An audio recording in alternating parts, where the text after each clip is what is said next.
Hey everyone, it's Mr. Hollywood, and today is day 5 of my 14-day posting streak, and today is a follow-up video to yesterday, where instead of doing my top 5 favorite Best Picture winners, I do my 5 favorite Best Picture nominees that didn't win. And before I give you my ranking, feel free to share your ranking down below in the comments. And just like with Best Picture winners, there's a whole overwhelmingly amount of Best Picture nominees that I have not seen that would be considered the best. And if your favorite Best Picture nominees that didn't win don't make it, it's either because I haven't seen it, because there's a lot I haven't seen, or quite frankly, I just didn't like it as much. But anyways, enough discussion. Let's get it in. And starting at number 5 for my favorite Best Picture nominees is Raiders of the Lost Ark. I mean, the perfect adventure film. It obviously introduced Indiana Jones. It just came out right at the tail end of Spielberg's Way to Fame and the Star Wars original trilogy, so it had a lot going for it. And John Williams was becoming famous for his scores, and yeah, this movie did not disappoint. Obviously, Indiana Jones is one of our most iconic movie characters. John Williams' scores here is awesome. This is one of Spielberg's best movies, which is saying a lot because Spielberg's one of our best directors of all time. I mean, yeah, how can I not love Raiders of the Lost Ark? It's just a perfect adventure film. I mean, the action, the opening with the boulder. Yeah, this movie is awesome, and it is my number 5.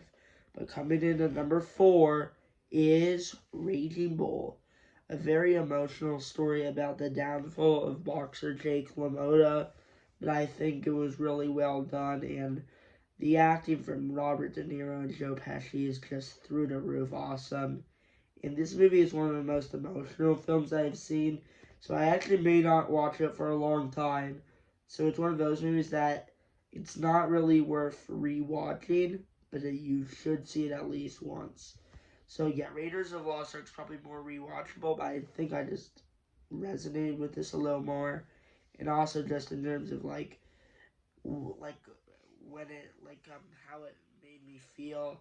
This movie edges out Raiders, but they're both still like awesome. But anyways, coming in at number 3 is Lord of the Rings: Fellowship of the Ring, the start of my favorite movie trilogy of all time. I mean, Lord of the Rings: Return of the King yesterday made my top 5 of Best Picture winners, and yeah, the Fellowship of the Ring makes my top 5 of Best Picture nominees. That didn't win, obviously. But yeah, great world building. Peter Jackson, Tolkien really knew what they were doing. Obviously introduced us to some of our favorite movie characters like Samwise, Frodo, Gandalf, even Saruman, who I think was a little bit wasted, but I still think he was a pretty good villain, and Aragorn, and even though he was a little bit in the background, Gollum. But yeah, the world building of this is great. The score from Howard Shore, I believe his name was. Yeah, it's awesome, and just the action in this. Yeah, this movie is just a perfect beginning, and it is my number 3 when it comes to Best Picture nominees.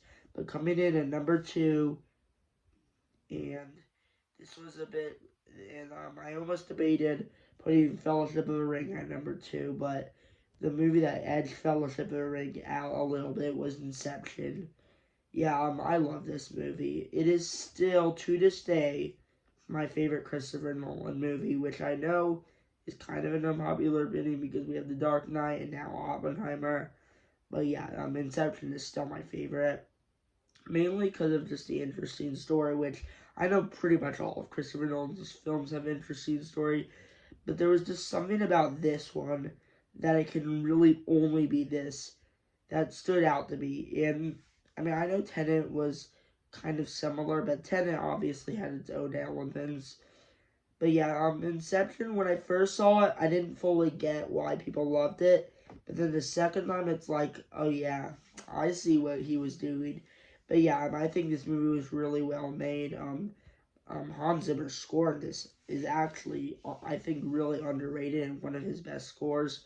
Just the idea of, I mean, kind of time, but also like mind-bending worlds, and Doctor Strange definitely took some inspiration from this. And I think the ending and that way the ending was shot was just, it was awesome. And the character of Cobb, played by Leonardo DiCaprio, great character. So yeah, the characters, the story, the world building, the action, Hans Zimmer score, it just does everything right, and that is why it is my number 2 when it comes to my favorite Best Picture winner. Or wow, not my favorite Best Picture winners, my favorite Best Picture nominees that didn't win, which is a big difference.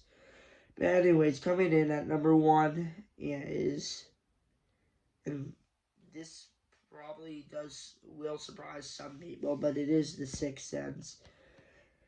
Yeah, I mean, I love this movie, and I almost don't even know where to begin, other than the fact that, like, the ending is, like, one of the best endings ever made.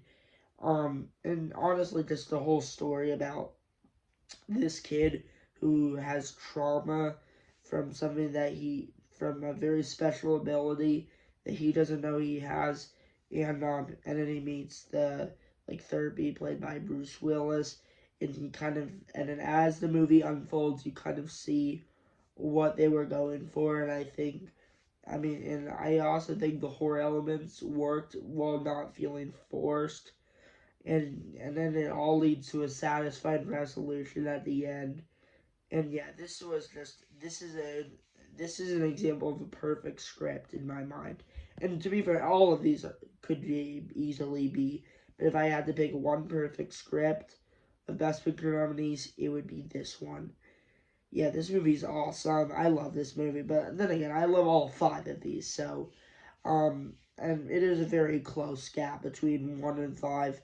However, The Sixth Sense is my number 1 when it comes to my favorite Best Picture nominees that didn't win.